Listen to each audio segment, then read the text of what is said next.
Right, now this will tell us. And that's pretty conclusive. Still going, close. I think he got it down. How strong is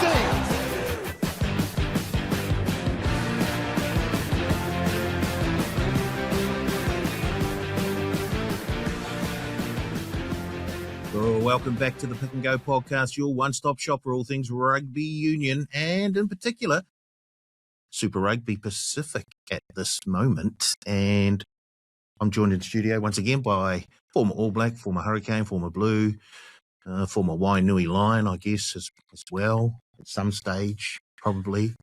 And trialled for Newcastle, I don't know. Pity Weepu, Pity. Geez, this is lagging out a bit longer than it usually is, the old intro. Oh, well, I tried to include all of the clubs that you played for. I probably missed 5 or 6. But Morning. yeah, nice to have you in. We'll head up north where we have another former All Black, former Blue. I think I've gone far enough there. Former Auckland player, Steve Devine. Steve, welcome back in, mate. Gentlemen, good to be here. Beautiful. And I'm also very, very happy to introduce our other friend, Ben Searle of Surly Talk Sports, formerly of Takapuna, Northcote. Northcote, the Tigers. Are they the Tigers? Nah, that's the league team, but I'll take it anyway. Yeah, cool. That'll do. Right. What are we going to do? Look, I've got a question for everyone first before we go any further, and it's around the eligibility rule. And I guess this sort of has come to light basically on the performance of Fehi Fineanganofo, who, of course, is off overseas at the end of the season, which means he won't be eligible for All Black selection. So should New Zealand Rugby change the eligibility rules for All Black selection? I guess, are you happy to stay with the status quo where we are at the moment, or would you like it to be free for all? Doesn't matter where you play, who you play for. If you're available for the All Blacks, you should be able to be selected. Or is there somewhere in the middle where maybe if you've played 5 years in New Zealand, you then get the opportunity to go overseas to have a sabbatical, or if not a sabbatical, like a 2 or 3 years overseas? We'll go with Steve first. Where do you sit on this rule, Steve? Well, you know me, gentlemen, I like to be a little bit controversial and say it how it is. So I'm going to go completely left field on this one. I think we can get the best of both worlds in the fact that we should buy a club in England, France, Japan, America, third division, whatever division it wants to be, and we allow our players to play there, but only at those teams. So essentially, we control the rugby. We'll have our coaches, our physios as a pathway system, and then our young players, if they want some time overseas, they can still be eligible if they play, but only at those clubs that we have a stakeholder share in. So it's our talent that essentially is playing in a different competition around the world. Wow. The one thing that comes to mind there is, do we have the money to be able to obtain a team? I think we'll have the money if we go third division or lower and work our way through promotion relegation systems to get ourselves into the top league. But it would be pretty cool, like Wrexham, like the soccer club. We just back ourselves to get ourselves in a position where we can take on Europeans' best with the guys that we feel want to be over there and still be eligible for the All Blacks. Do we get Netflix to do a documentary around one of the teams or all of the teams? I'd suggest, seeing it was my idea, that we get the company Divine Studios to run the coverage, and we invest our way into first grade premiership rugby in European, in Japan, in the Americas, and thank me later. Surely, it sounds like a money-making scheme for Divine Productions. I love it. Shoot for the stars, and if you miss, or shoot for the moon, and if you miss, you might land up somewhere nice anyway. Yeah, I'm currently applying for a job at Divine Productions as the social media content guy, so I would also like to see that go ahead. In all seriousness, though, I love that idea. I do think we need to open it up. I think the money on offer now overseas is just too big. It's going to continue to be a lure away from New Zealand to play in these competitions, especially competitions that are more financially stable than Super Rugby. So I think we need to open it up. We are at a point now where other nations are doing that and they are considered the best in the world. We still want that All Blacks brand to be really strong, and that means winning, right? So we need to be able to pick the best players available to represent our nation, regardless of where they're playing. Yes, it'll hurt New Zealand rugby. I still think we have depth, though, and guys will still hang around. Because for some people, the lure of overseas isn't as big as it is for others. But I think we need to open it up and pick the best available. If we're being honest, there's 2 or 3 players right now that we would pick. So I don't think it is crazy. I think we need to make it happen in order to get back to that world number 1 spot. Pity, do you want to see it opened right up? How would that affect Super Rugby in particular? If players could go overseas and still be available for All Black selection without that lure of staying here to get the jersey? I think it'd be a bit difficult. I mean, you get playing in different, like some competitions are good, yep, but then there's other competitions that are, the competition's not as strong. So you'd have to factor a few things in the equation. But I don't know. I've just been stuck on being old school. You want it, you got to stay here and earn it. And I guess maybe something similar to, if there was a way of doing it, maybe something similar to what the Wallabies had. In terms of how many caps you've played for the team. Maybe over 50 odd games, because at least you've got the experience to back you at that level. Be very, very interesting to see. What about you? What's your thoughts on it? I'll open it up. Yeah, big time. Make it a free market. If you want to go and play overseas, and if you're good enough, then you'll get selected for the All Blacks. It will almost undoubtedly have an effect on what happens here, and it may mean Super Rugby no longer being a part of the landscape here, and maybe the NPC gets a wee bit more focus. I think Surly actually might be a big proponent for the NPC becoming the major competition back in New Zealand.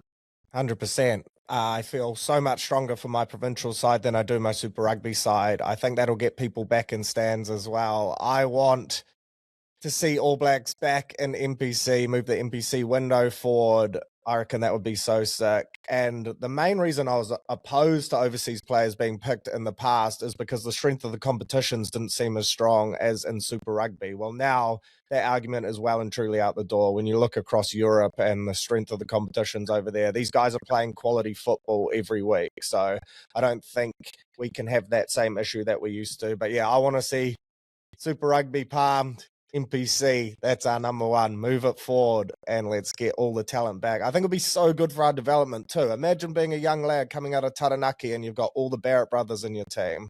You can't argue that player is not going to develop at a rate of knots. Steve, would you be happy to, I guess, see the Blues, the Chiefs, the Canes all gone and a big focus on NPC? Yeah, I think that's what's needed. Particularly NPC and club rugby needs to be rebuilt from the ground up. Maybe we can have a New Zealand Super Rugby where the top 5 teams play off, and maybe play off against New South Wales and Queensland in a little separate little thing. Whoever the top 5 teams are for the NPC, I mean that would certainly be something to play for. I think, the likes of Moana, I really think they would be much better suited playing in an NPC type style format, because unfortunately they don't have the pathways, and it's too big of a step to get up to Super Rugby. I think initially, if we drop Super Rugby, there would be a major issue. letting our players play that top end super style rugby. But I think over the long run, we would have more players in the game. Certainly have it based around club rugby, and then you move forward into the NPC would be pretty cool locally. But I would suggest there just wouldn't be the money around for that to happen, and for New Zealand rugby players to be professional, and that would mean there'd be a lot of people travel offshore. Right. Let's see what happens. Let's have a brief look at what happened last week in Super Rugby. And the round started off with a big game here at Thierry Henry Stadium with the Hurricanes taking on the Crusaders. A high-scoring affair here, Pity, 38-31. Is that your new name now? What? For the stadium? What's that? Thierry Henry Stadium. From the Tinny House. Tinny House, Cake Tin, Tinny House. To Thierry Henry. Yeah. Anyway. What was the question again? The action on the field. The Hurricanes. Obviously, the Crusaders would have been buoyed after opening their new stadium the week prior. And they certainly weren't out of this game. No, I think they got off to a good start. But they let the Canes back into it.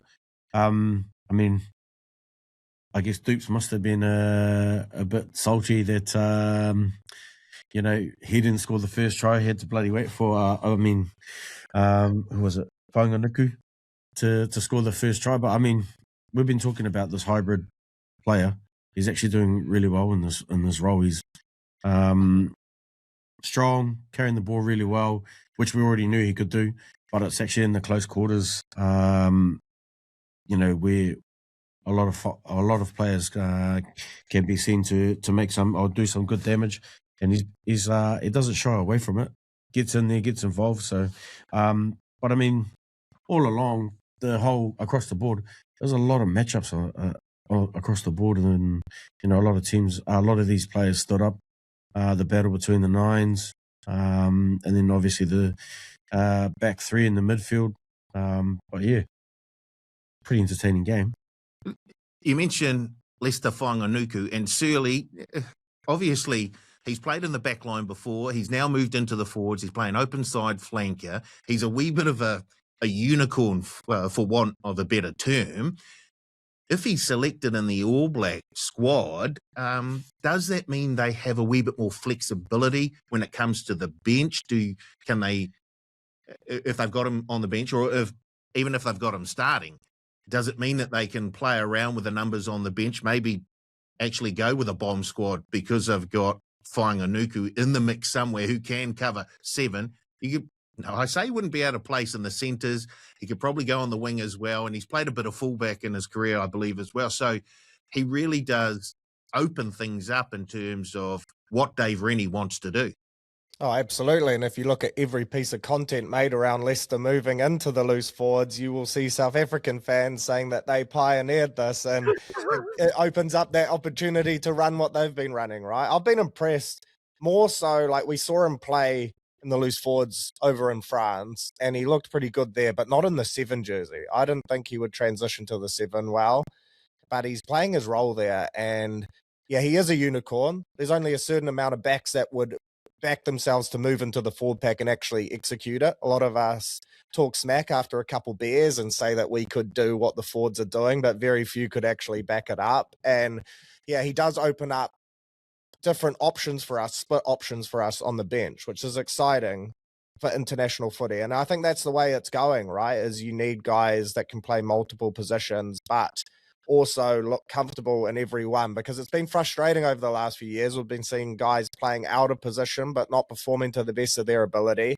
If you have 2 or 3 positions where you can more than do a job, then it makes you incredibly valuable. And it pretty much guarantees you a spot in the 23. If it's between you and someone else that can only play one position and you're playing at a similar level, you're going to get the tick every single time. Steve, have you been impressed with the way that Whanganuku has performed for the Crusaders so far this season?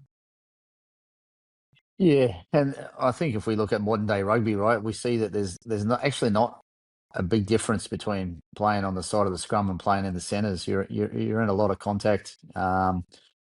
You know, you need to be big, strong, and powerful, and he's all of those things. So, you know, I guess, you know, as the game progresses, we're probably going to end up seeing more big, loose forwards, maybe move to the centres, and vice versa. Big centres move onto the loose forwards like we've seen. So, you know, two similar positions. If you're good at the ruck time on top of the ball, then you're halfway there as a 7. So he's certainly got those skills. He gets turnovers at will. So yeah, I mean, yeah, use him at your peril where you want to use him. He's an absolute beast and will be in anyone's team. That's for sure. Next one, Tava Nawai.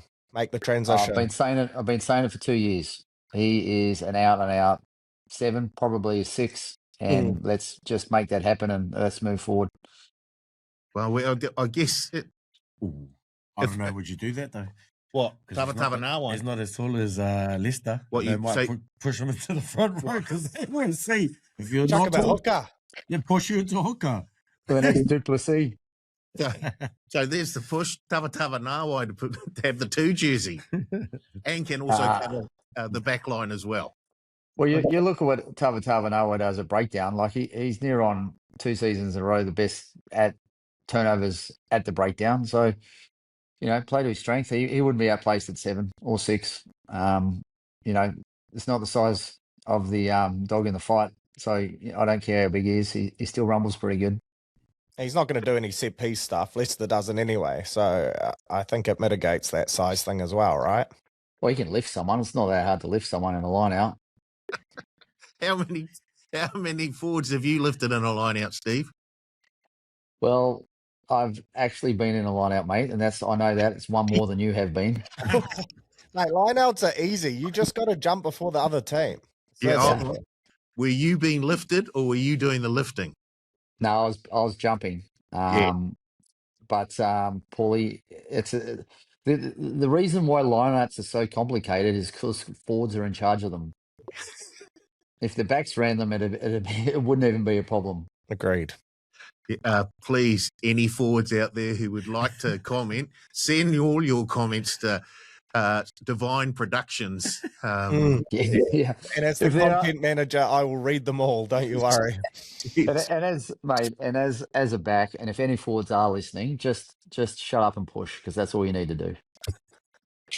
Certainly, before Steve got into lineouts, he mentioned that like loose forwards, centres, the play is sort of very similar, and it's starting to seem a wee bit like rugby league, where edge forwards and your centres are sort of interchangeable. In fact, you often see a centre in rugby league move into the back row later on in their career. So there is a sort of, I guess, something that we can look at and say, yes, it has worked. Yeah, I think Angus Crichton, right, is going to do that. Sonny Bill, a great example. Like second rowers in rugby league, they come across and play in the midfield in rugby. There's no reason why they couldn't play in the loose forwards as well. They're all a fairly similar build. They're tall, they're athletic with a strong skill set. And a lot of rugby league second rowers go up playing rugby union in those private schools over in Australia, and most of them play in the midfield. I think Cam Murray played midfield for Australia schoolboys as well. He's one of the great second rowers in rugby league. So, yeah, as long as you've got the skill set, then a lot of other things can fall into place. Back to the actual game now, Steve. 38-31 to the Hurricanes. They pick up another win.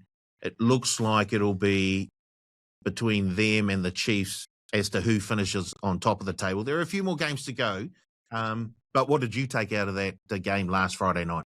Well, I was very disappointed because I actually had them to win between 21 and 30 points, the Hurricanes, on a multi with my horse that got home. So I was extremely disappointed, and they had their chances. They had multiple chances to push that lead out to way more than what it was. So I think the Hurricanes, well, I hope they'd just be a little bit disappointed because I think they've played an awful lot better than that this season. And yeah, they just maybe the occasion of the night just brought them undone a little bit. But I honestly believe they're a better team than what they showed on Friday night.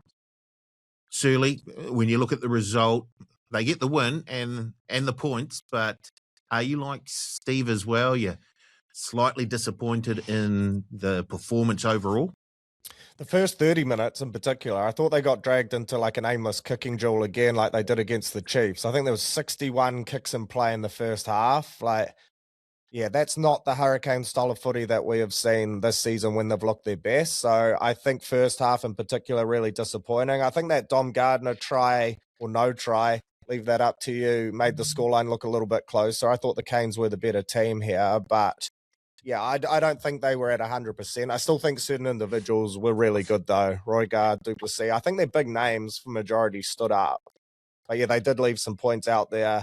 It's just sad to me that the main thing people have been speaking about this week is the officiating, right? You get a massive derby game that everyone's so excited about, and that's the main talking point out of it is breaking down, was it a forward pass, was it not, and going over every single call. It's just a bit of a shame, really.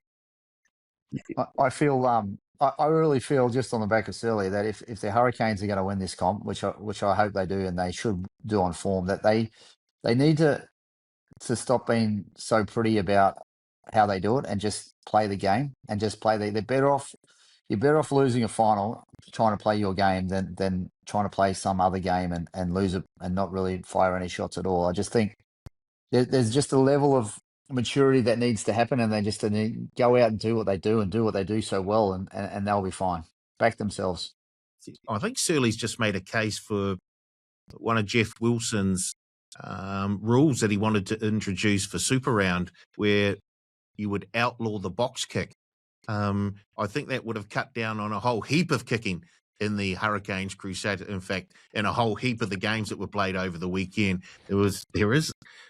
when Jeff brought that up, I'm now looking at every single box kick that takes place in the game, and there are a hell of a lot of them. I think there's more to come too. Like finals footy, there's going to be a lot of teams that actually don't want to play with the ball, and they're going to go back to that old school mindset. And for a lot of teams, that's not actually their best tactic. It's just what they've always known, right?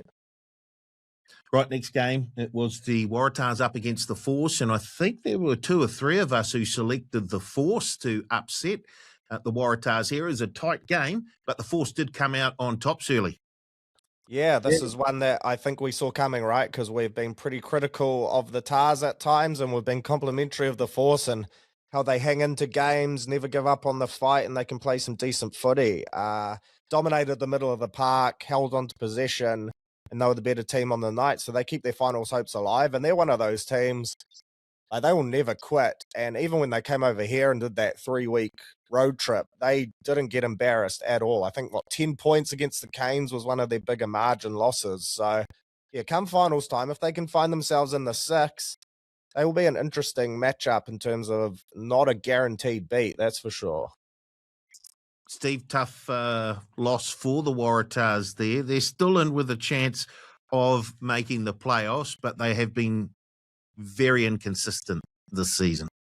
Yeah, they have been, and it's always been their downfall. But I think Wasali is back, so they're starting to get a few of the fodder back, which really helps them. So he was good. They got beat last week, but they're just always one game away, the Tars, because they beat themselves half the time. So never write them off. I look at them this week, and I'm thinking they've got to have something in them at some stage before the end of the season with their big boys coming back in.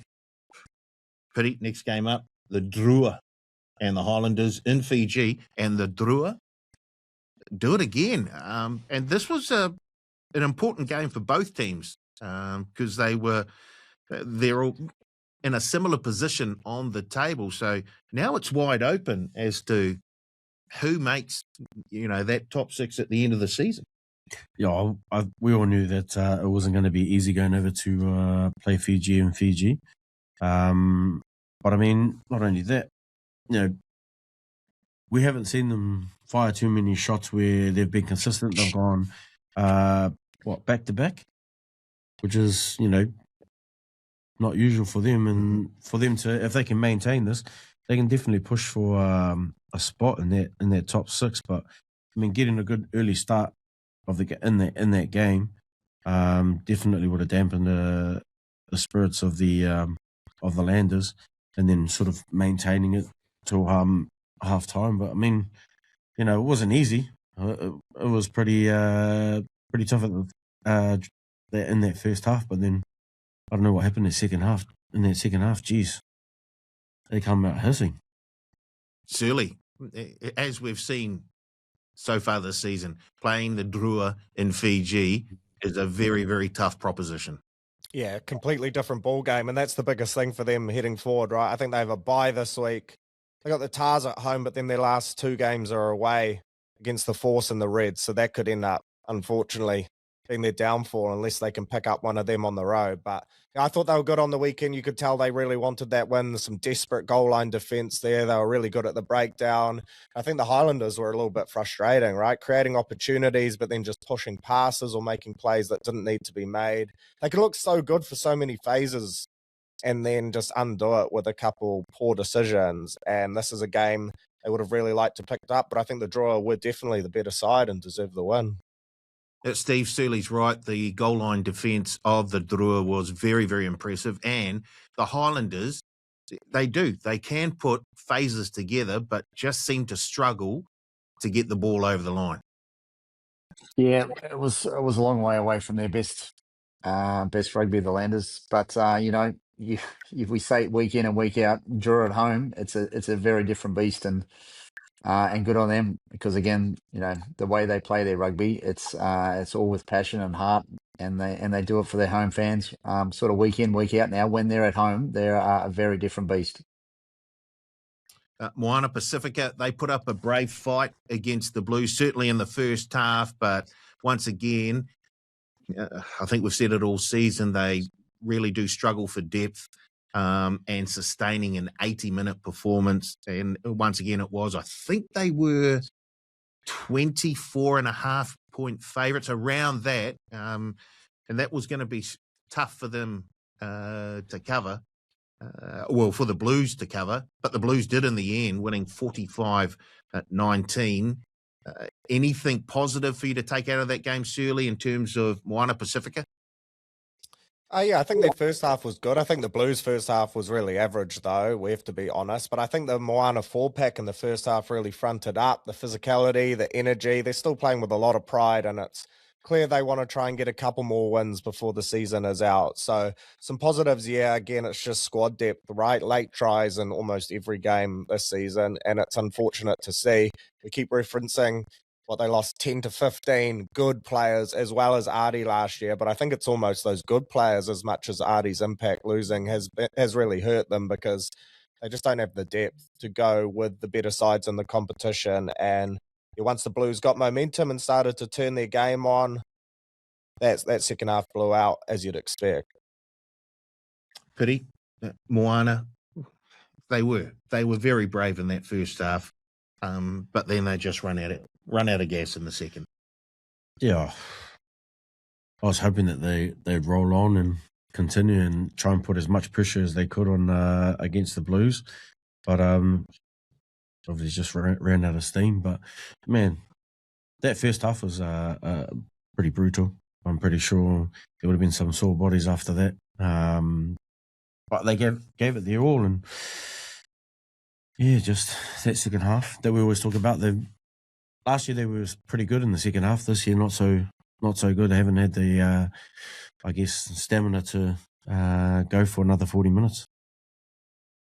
Your Blues, Steve, you must have been happy with the way they finished off that game. Yeah, listen, it was physical. It was little brother versus big brother. They're always pretty scrappy affairs and pretty physical, and that's what we got. And then in the end, just too big, too strong. I don't think the Blues particularly played good rugby. I think they just dominated set piece and rolling more tries, and were the boring old Blues back to their best. So a little bit disappointed with them. I think they're a better team and can score better tries than that, but they just lent on their muscle, got into the 22 and made them pay for it. So let's just hope that that's the end of that, and we get forward to some rugby again next week. Final game of the round was the Reds up against the Brumbies, and the Reds have made things very, very interesting here. They've got a game in hand. They're inside the top 6 as we speak right now. The Brumbies don't have the game in hand. They are inside the top 6, but just one result goes against the Brumbies and they're in big trouble. But in terms of this game, Shirley, Reds starting to find a wee bit of rhythm. Yeah, they looked really good in that first half. I thought the Brumbies had wrestled back momentum and they were going to kick on after that strong start to the second half. But I thought once Carter Gordon gone, the Reds were going to be in a world of trouble. But they've actually managed to go all right. Their loose forwards are really good and they've got some quality players. They like to move the ball and they play an exciting brand of rugby. It's going to be tight for that 5th, 6th spot, isn't it? And the Brumbies, fortunately for them, they have a pretty good run home. They've got the Force this week. That'll be a tight one. But then Tars and Moana after that, you'll probably back them to win 2 of those 3. And that draw might get them in. But yeah, this Brumbies team, 5, 6 weeks ago, we were saying they could get a home finals game in Canberra. Now it is completely flipped for them. Reds, Brumbies. Are the Brumbies in trouble? Yeah, I reckon. Ooh. No one really wants to go to Canberra anyway, so let's hope that they don't make they don't have to host any semis or knockoff rounds there. But yeah, I think they are in a bit of trouble. I think the Reds have been pretty consistent, the most consistent Aussie team this year across the board, and they've shown and going up against what we've all talked about in the past is that the Brumbies team's usually pretty good. So for them to step up and change everything this year, it's been good for the Reds. Steve, the Brumbies are at home against the Force this weekend. Then they've got the bye. Then they're away to the Waratahs. Then they host Moana Pasifika in the final round. Are there enough points there for the Brumbies to still make the playoffs? Well, it's going to be tight. It's going to be tight. I really see that they might be struggling a little bit. I think the Force may do a job on them this weekend. I'm just liking that percentage football the Force play. It's very set piece orientated and they can play multi phases. So I do like the Force this weekend. I really feel the Brumbies are struggling. It's always been their fortress to play in Canberra, and if they're not going to get a home semi, then that really is going to be a bit of a problem for them. Right. That's it for last week. Now, I've got a question for you, and then I've got another question for you guys, or one that I haven't actually sent through, so it might be a wee bit of this.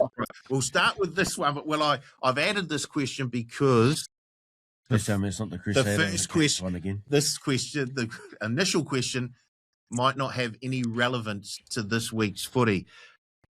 It was with the Canes playing Moana Pasifika this weekend, and with Fehi Fineanganofo, one try short of equaling Super Rugby season try-scoring record, whether he would equal the record, whether he would break the record, or whether he wouldn't score a try at all.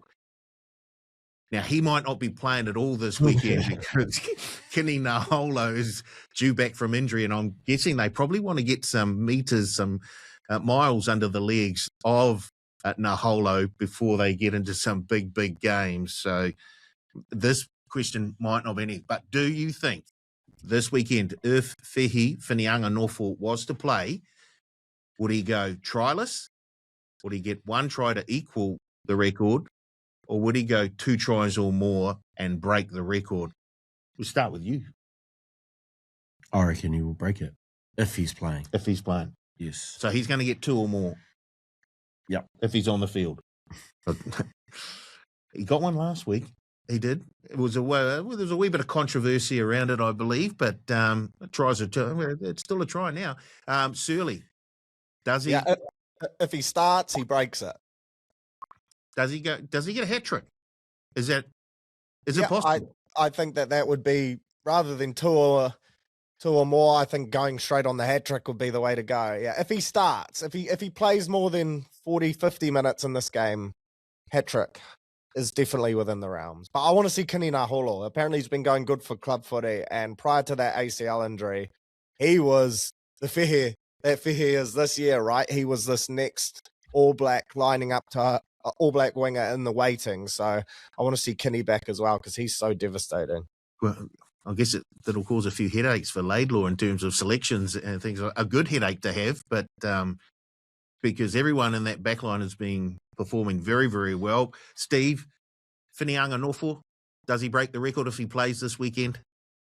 Listen, you look at the Hurricanes run home. They've got the Blues at Eden Park, then they have the Highlanders at home, and then Crusaders away. This is a pretty good chance to rest some cattle, I think, in this match, and I'll be very interested to see the Hurricanes team. I'd imagine you're going to see a second strength team run out, give a few of the boys a week off, and if he's playing, he could score 30 tries himself this weekend. I'm just not sure if he's going to be playing or not. With that backline the way they've been functioning together, I mean, we're probably going to see a few changes, right? Yeah. Righty-ho. On to my next question, which you guys won't know what it's about. We asked everyone here, was it last week or the week before, if they could have a Super Rugby law introduced, what would it be? And Jess one was outlaw the box kick. Well, a few of our viewers have sent in some suggestions as well. And I was going to read their names out in full with the suggestions that they've got, but legal have told me I can't do that. So I'll just read out your first name and you'll know who you are if this is the law that you proposed. And I want these guys to rank them from 1 to 5. There are 5 different laws here, changes, and I want you guys to rank them 1 to 5. First of all, Whirinaki. This was Whirinaki's law. Only have scrums and lineouts inside the 22. Anything else should just be play on or kick for touch. Shirley? I reckon you make every knock on a free kick and away you go from there inside the 22 if that's the way we go. I don't mind it. It's just turning into league, but I don't mind it. Yeah, I get the feeling that Whirinaki might be a league fan as well. Yeah, I was going to say, we're going ruck infringements. What's the go here? Set restarts? Steve? So if you get a penalty and you kick it out and it's not in the 22, how do you start the game again? Yeah, that's a good question for Whirinaki, isn't it? Yeah. Must be tap. Must be a tap. Like a leaguey, throw it into the 15, tap it. Yeah. There we go. Pity sorted it. Okay. Next one. This one's from Sean. Sean says the try scorer should take the conversion. Yes. Steve, you love that one, don't you? Yeah, that's a cracker rule. That's a cracker rule. And that would make some people bring it around a bit closer to the sticks, right? It would. Yeah, indeed it would. Yeah. That's a cracker rule. Certainly. You also enthused about this rule? Look, as a goal kicker, I hate it because you're basically making me redundant, and that was the thing that kept me on the team sheet. But entertainment purposes, absolutely. You'd still be taking the penalty shots at goal, though, Seeley. Yeah, but not if we adapt the other rule and there's no penalties or whatever it was. It's, I feel like us kickers are getting taken out of the game here with all these rule changes. Well, there is one other option, mate. You can learn how to tackle. Now, see, that's stupid. I'd rather just watch, mate. I'd rather watch. Pity? That would be quite entertaining there. Right. Okay. What's early tackling or goal kick?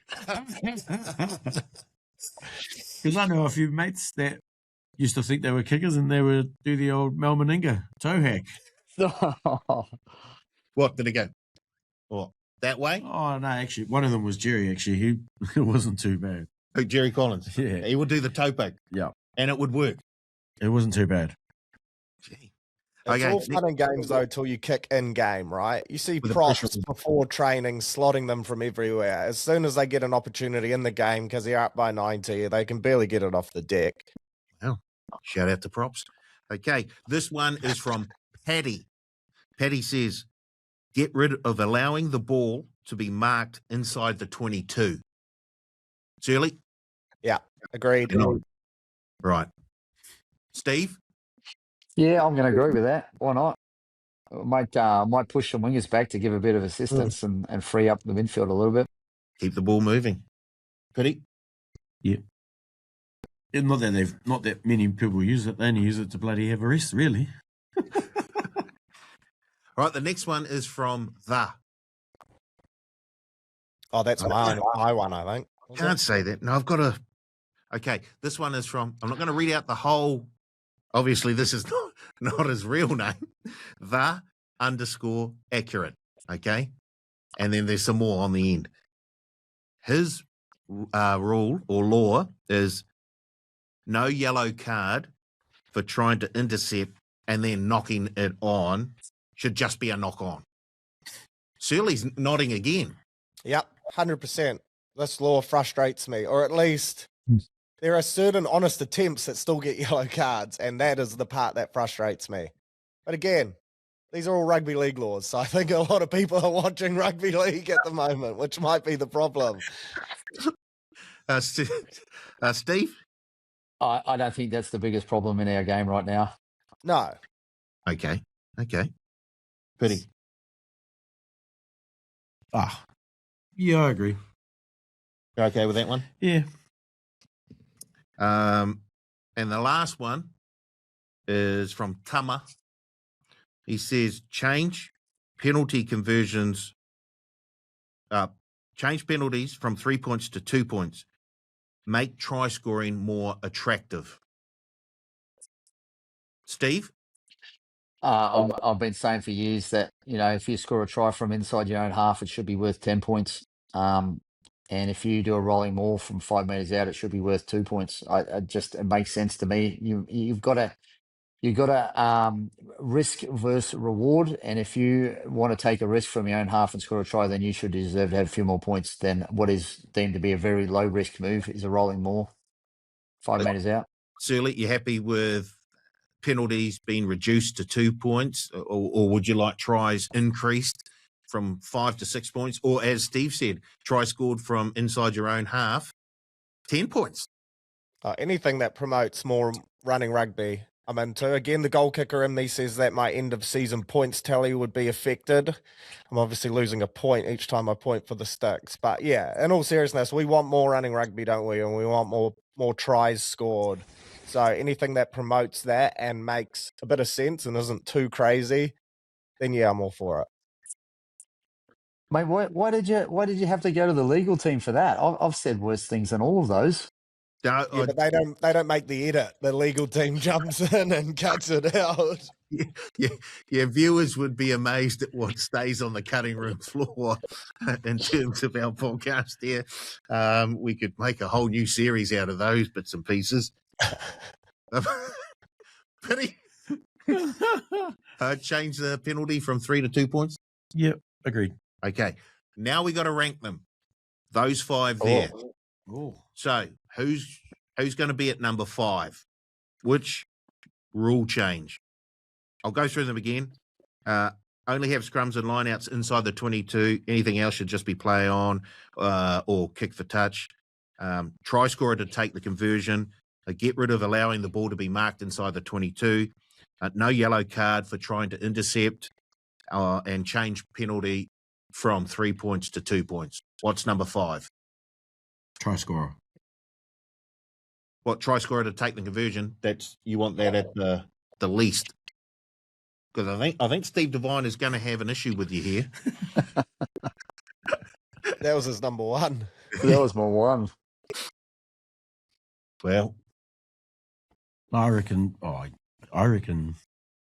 right, let's try start. scorer. No, let's start with only scrums. This is a conversation between all of us, right? Yeah. You guys have to come to a consensus here. So let's start with only have scrums and lineouts inside the 22. 1, 2, 3, 4, or 5. 4. I think getting rid of the scrum for the not straight and making it a free kick has sped up the game and made it a better watch. So I can see what we're getting at there. I'll go 4 because I have had some harsh words for props today, and I still do have some prop friends in my life that I'm scared of them. So Yeah, I have no prop friends at all, so I'm going 4. 4. yeah, lock it Well, in. you've been outruled, regardless of what you I say. was going to say 4 anyway. You got to say 4. Okay, so that's unanimous. That rule goes number 4. Next one, try scorer to take the conversion. Steve wants it number 1. Surly. It's the most unrealistic of all of them, probably. So I get it, but I'll chuck it in at 3 because entertainment-wise, yeah, part of me wants to see it. We've got a 1, a 3. I'm still at 5 with that one. So three it is. so we go down the middle. We get a 1, a 3, and a 5. I'm just saying what it is. I have no part in this whatsoever. I don't have a part in this. So Coward. because we had a 1, a 5, and a 3, we go right down the middle. It's a 3. Get rid of allowing the ball to be marked inside the 22. 1, 2, or 5. 2 for Steve. Yeah, I'll go 2 as well. Yeah. Waste of time. Yes, exactly. Yeah. Yeah, look. Here you 2. go. Here you go. Get that one. 2. That was Right. 2 or 1 for me. That's an easy one to bring in that I think makes sense. So we've got 1 and 5 left. Next one is no yellow card for trying to intercept. Is that 1 or is that 5? I've used my 1, so Yeah, I'll go. but you didn't get the 1. So I can use it again, can I? Yes. It'd make it easier because sometimes it's just a finger and sometimes it's reaction. It would make it easier just to play on. So, But Shirley? you can't have a scrum. It's got to be a free kick to the other team. So why stop the game for a scrum when it's in open play? So if they knock it on, it's a free kick. Free kick to the other team. Right. Yeah. Yep. Shirley, you going 1 or 5? I quite like the penalty being 2, but it's the game, isn't it? So I will just go. Well, I kind of have to go 1, right? Or I've already used 3, and if I go 5 and then there's 1, we're going to sit in the middle with 3. So I'll go 1. That's 1. Yeah. So the last one, change the penalty from 3 to 2. Oh, There's only 1 spot left. It's 5. I don't feel good about it. Well, that's what you guys have come up with. There's the list. There's the ranking of those rules as put forward by a number of viewers of the Pick and Go. Well, are you writing them down? Yeah, why not? That's how Pity remembers things. Yeah, hold on. Let's see if he does remember. Yeah, that was yeah. Pretty sure that was sitting on the fence.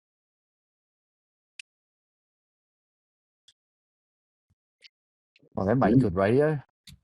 There you go. Yeah. So, only scrums and lineouts inside the 22. I think we said was 3. And then we said try scorer to take the conversion was 4. Get rid of allowing the ball to be marked inside the 22. That was 2. Number 1 was no yellow for trying to intercept. And number 5, change penalty from 3 to 2. There we go. That's what you guys came up with. I think they're all pretty conclusive that everyone's agreed that the game should be sped up a little bit. Yeah. Yes, that's what they're all looking like. Right, let's get to football this weekend. And, of course, no teams have been named as we record right now, but the bookies have got the odds out for this weekend's games. We start with the Crusaders hosting the Blues. The Crusaders are $1.67, the Blues $2.15. 2.5-point favourites, the Crusaders at home, and the total is set at 58.5. Seeing it's your Blues there, Steve, we'll start with you. Are they a chance of upsetting the Crusaders, maybe giving them their first loss under the roof? Yeah, well, both teams are undefeated under the roof. So, I'm on the Blues. I think, 2.5 points tells you how close the bookies think this game's going to be. So, I think the Blues can do it. I really hope they can. They need to. Surly, you also convinced about how the Blues are going to go here? I think it's going to be really tight. I don't think Will Jordan is quite back this week, and if he is, that'll make a massive difference for the Crusaders. But love what Stephen Pitafeta put out there last week. Him, Bodie, Zahn Sullivan, they got some playmaking in there, and then they got that physical 4-pack. So I think they'll back themselves to go down there under the roof and get the result. Yeah, this is a very, very tight game, and I'm surprised the Blues are 215 or whatever you said. I feel like that's a little bit too much. Pity, you also like the chances of the Blues, or will the Crusaders keep their 100% record at One New Zealand Takaha Stadium? I think the way that the Blues have been played on the weekend, I think they've definitely got a chance to upset the home team this week. But yeah, I'm like silly. I don't know why they're up so high. Would have thought they're a bit lower than that. Okay, nice. Next game, Reds host the Chiefs. Reds, $3. The Chiefs, of course, coming off the bye. They are 7.5-point favourites. The Chiefs at $1.37 head-to-head. The total is also set at 58.5. Surly, your Chiefs, how will they go? I think there's 3 potential upsets this week, and that could well be one of them. I think those Friday night games, both of them, are going to be really tight. The Reds at $3 at home, the form they're in at the moment, that seems too high of a price for me. I'll back the Chiefs, but I do think this is going to be really close, and I wouldn't be shocked if the Reds bet them for sure. So, yeah, I was thinking this would more be like $1.70, $2 vibes rather than what it is at the moment. I get the Chiefs are off a bye, but the Reds have some good momentum now, and they'll be confident heading into this one. They'll be up for it too. And historically, they seem to have a pretty good record against the Chiefs, if I remember rightly. Steve, does the Reds plus 7.5 attract your attention? Yeah, big time. I think this could be a whole lot tighter. I think the Chiefs will probably get out of jail because they're probably good enough to get out of jail. But yeah, it's just going to be a tight one. I've actually got a good little bet just for later on for this match. The money man. The money man's back. I found some value for everyone, so everyone stay tuned. Whoa. Pity. Oh my goodness, I just got an email come up. Privacy Awareness Week. Here we go. You. Does that mean I have to put pants on? Nah, it starts next week, so you're lucky. Oh, next week. Oh, phew. Pity. Reds, Chiefs off the bye. Oh, boys have pretty much said it. It'll be a tight one. I mean, something's telling me I want the Reds to win just for the sake of it. But obviously with the Chiefs being away coming off a bye, Reds looking in hot form after their win over the weekend. But it's a tough one. Probably still pick the Chiefs last minute. Next one up, Highlanders, Waratahs, a must-win game, certainly for the Highlanders. They're $1.42 back here in New Zealand. The Waratahs are $2.80. They are 6.5-point favourites, the Highlanders, and the game total is set at 57.5. Pity, can the Highlanders bounce back after that loss in Fiji last weekend? Oh, they'll need to. And they'll need to make sure that they do a good job of winning. We've talked about how the Tars are, even though they have a few players coming back or have come back and shown some good form, but the Landers definitely need to bounce back if they got any shot at trying to make the playoffs. Steve, Highlanders, do they knock the Tars over here and keep their season alive? Yeah. Yeah, listen, I think either team can win this. Both teams are on 20 points on the table, and the Highlanders have played one more game. Yeah. So they're pretty even, these two teams. So the fact that one of them's paying $2.30 to win it, I just think that's where the value is. This game could go either way. Tars have got a couple of big boys back. If they're on, they'll get the job done. At $2.80, you're probably silly not to lean that side. Surly? Yeah, I'll go the Highlanders, but I thought Joseph Suaalii looked amazing last week, and someone like that under the roof could prove to be the difference. But I'll back the Landers 1-12, close game. It's more hope than anything. I want to see them win this one and keep their hopes alive. Right, let's move on to the next one. Wow, we have a look at this. Moana Pasifika, $13 to win this weekend. The Canes are $1.02. The Hurricanes are 33.5 point favourites. 33. I don't recall too many Super Rugby games where a team has been favoured by 33 points. The total set at 69.5. Now, if the Canes decide to rest a few players here, does that plus 33.5 all of a sudden become, actually, I don't mind. I quite mind. I think I'll take that. Surely, would you take the plus 33.5? Probably right now before team naming, although the Canes, when they rest players, they can bring in guys like Riley Higgins and the like, so they still have a really deep squad. Sullivan, guys like that who have been trying to get minutes, but their team is just operating so well that they've been missing out. But yeah, 33 is a lot, and I do expect most of those big names, established All Blacks in that Hurricanes backline to sit this one out. So yeah, before team naming, I think there's a bit of value there in Moana plus 33 points. Steve, if there are a few players who are being rested for the Canes, and we don't know at the moment, but if there's no Cam Roigard, surely he gets a rest if they're gonna give players a rest. Surely Cam is one of the first players that gets a rest before that tough run into the finals. Yeah, listen, I think the Canes are the sort of team that may not even care. They're just going to roll on, keep momentum rolling, and just push on. Probably the All Black selectors will be the one that call on the shots a little bit on those senior All Black players that have played a lot of footy.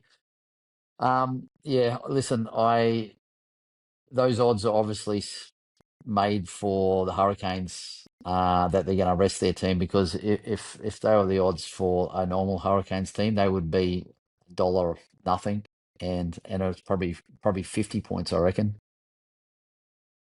Pretty, the Canes, 33.5 points. I don't think you were ever part of a Canes team that was a 33.5 point favourite. In fact, I'm not sure there'll be too many teams, Crusaders, Blues, who have ever been 33.5 point favourites. That's massive. Just team on sheet, yeah. Definitely, but when playing, probably not. I just feel sorry, really, for Moana. You know, I want them to show up at the game and put in a solid effort like they did in their first half. But yeah, I don't think it matters who the Hurricanes put in. Really, I think they've got the depth that they've got right now, which they haven't had to claw too much into. It doesn't matter who they put in there. I think they're still going to deliver the goods. So I think this might be on par, actually. Right, we'll move on to the final game of the round. Brumbies up against the Force. The Brumbies back in Canberra, $1.42 on the Brumbies. The Force out at $2.80. I'm sure that will get a couple of us going. They're 6.5 point favourites, the Brumbies, and the game total is set at 56.5. Surely, the Force at 280. Boy, oh boy, that does look pretty good. It does. I'm certainly taking them on that line, that plus 6.5 you mentioned. I've never seen a team need Kale more than the Brumbies right now. They need that bloke back. He was exceptional to start the year, and ever since he's gone out injured, they've been struggling. I'm not sure when he is due back, but he will be a massive in. Yeah, enjoying tipping the Force at the moment. They've been good to me on my bet slips over the last couple of weeks. So when you're riding home, a good thing. Don't stop, Paulie. You know the omen, mate. Keep going. And the cash train is a rolling. Don't get off. So, Steve, Mr. Moneymaker. Yeah, you'd be silly to bet against the Force, actually. I mean, the last few weeks have been very, very solid. And Force 1 to 12 at 4.10. Jeepers creepers.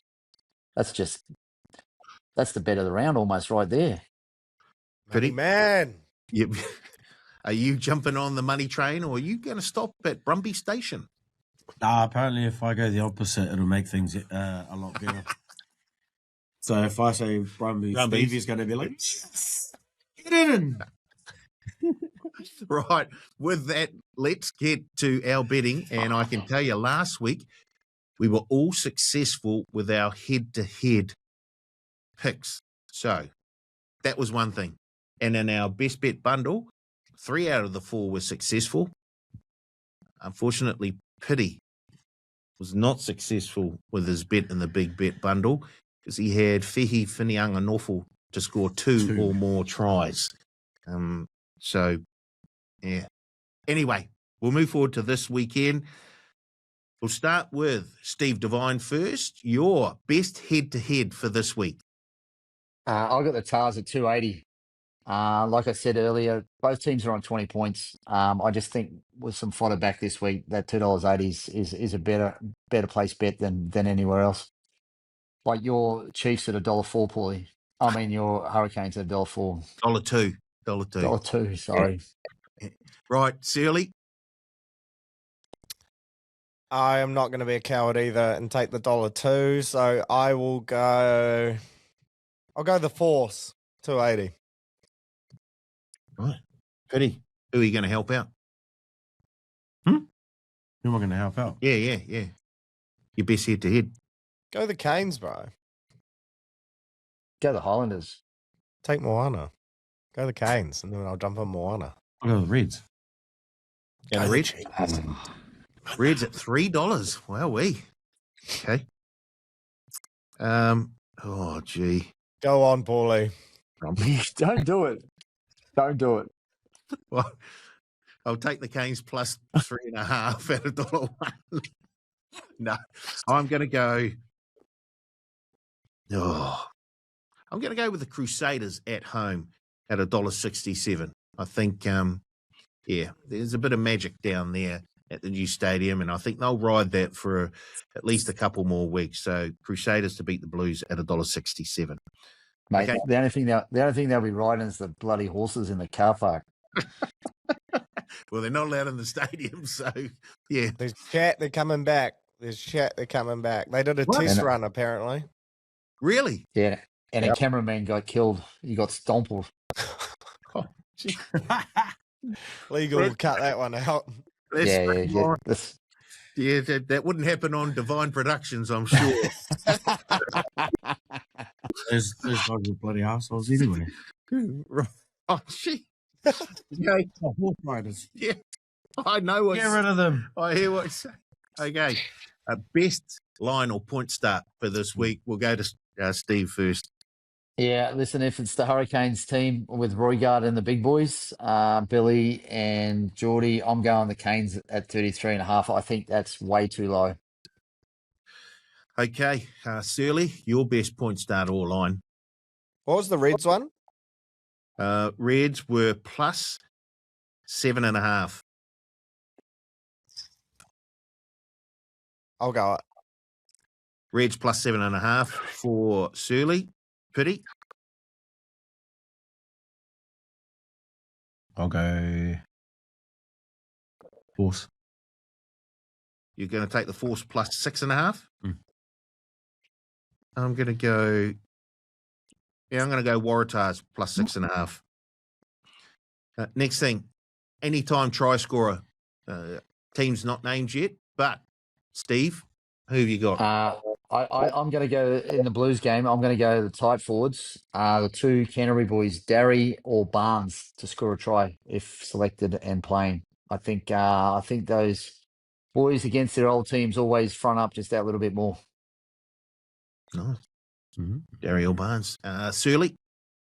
Give me Balin Sullivan for a double if he starts in that Moana game. Yeah. Mm-hmm. I'll go.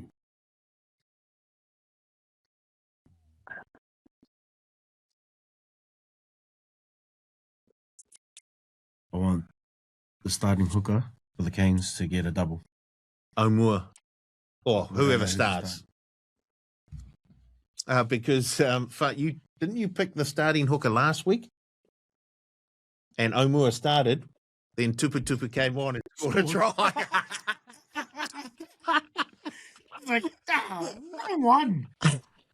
So O'Moore might get a rest, so Just whoever So starts. whoever starts hooker for the Canes to score a try. A double. Double. Whew.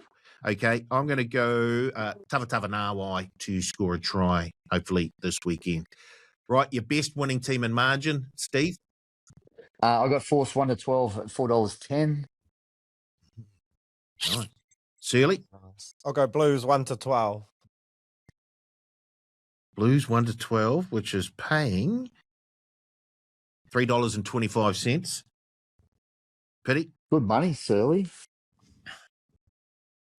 Hurricanes 13 plus a pity.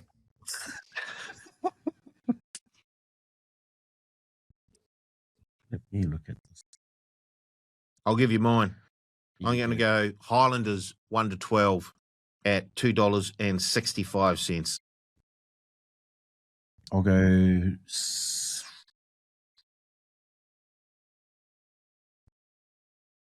Do it. Crusaders. 1 to 12. Who? Crusaders 1 to 12. What were they? They were paying $4. Oh, geez, wrong game. That's better. 280. There's 280? all these cars 275. tooting down the streets of Auckland right now. People are celebrating as they're Yeah. hearing this. The Blues are sending their under 20s team down instead. Crusaders 1 to 12 is paying $2.75. Right. Your one bet for our best bet bundle. Where Go, are you Steve. going, Steve?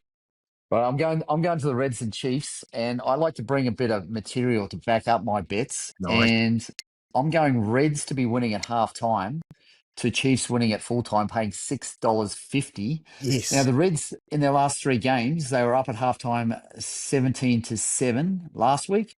Then the Blues was 21-all, and then the Crusaders are up 14-12. So they're a team that starts well. And I just think the Chiefs are probably just that millimetre too good in the end. It'll be tight, but I think at $6.50, that is a great shout. There we go. He has come up with a few gems over the last month or so. So I love Yeah. that.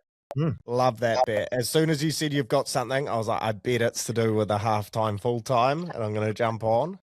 And you'll see me in the money suit next week. There we go. With pants on or without it? Pants off. It's nudity week next week, isn't it, boy? What week is it? It is not nudity week any week, not the pick and go. No, Oh, I was at a different podcast. that's a different podcast. Oh. Okay. Surly,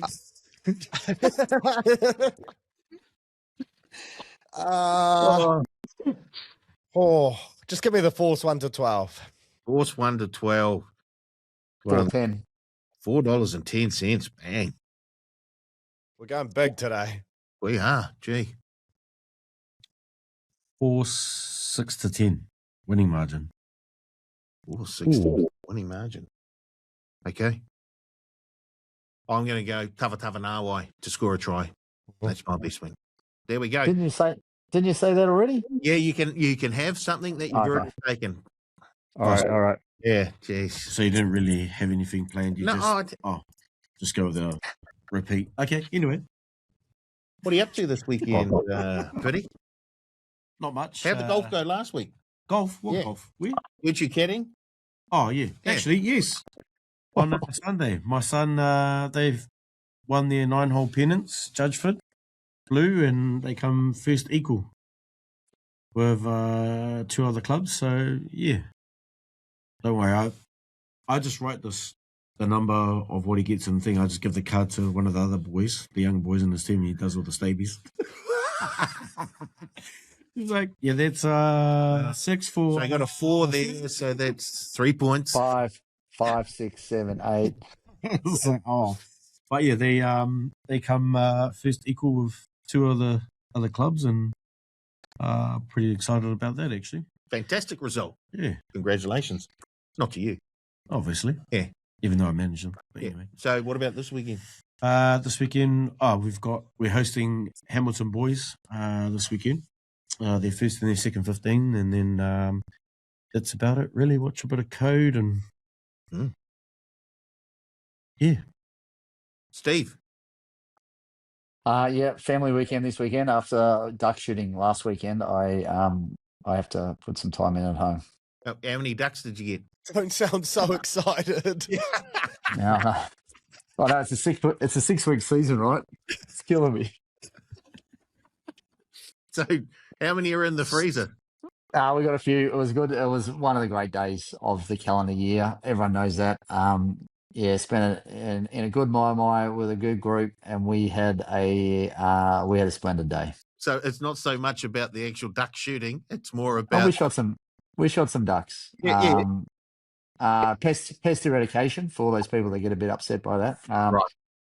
And a lot of fun was had, mate. And it's one of the great days. I love duck shooting morning. I was very responsible. I know what you're thinking. I was very responsible. Surly, what are you up to this weekend, mate? Tough act to follow. Nah, not a lot, mate. Just relaxing. Magic round next weekend, so just gonna strap in, watch some Super Rugby this weekend. Enjoy the Warriors bye, and just get back into the 15-man code. Just be a purist. Yeah, nice. You? I've got my last man standing match up against Junior, so we're playing at Trentham this Saturday morning. He'll probably win, and he'll go through to the next round. Is there going to be any? No. It won't happen. Are you sure? Okay, it might happen. A little bit. Anyway, that's it. I guess for another edition of the Pick and Go. We'll be back again next week. I'm not sure who with. Legal and HR suggest that I won't be here. Well, it's nudity week, so we kind of have to have you on. Steve, so he's not allowed back on next week. We'll get him back the week after.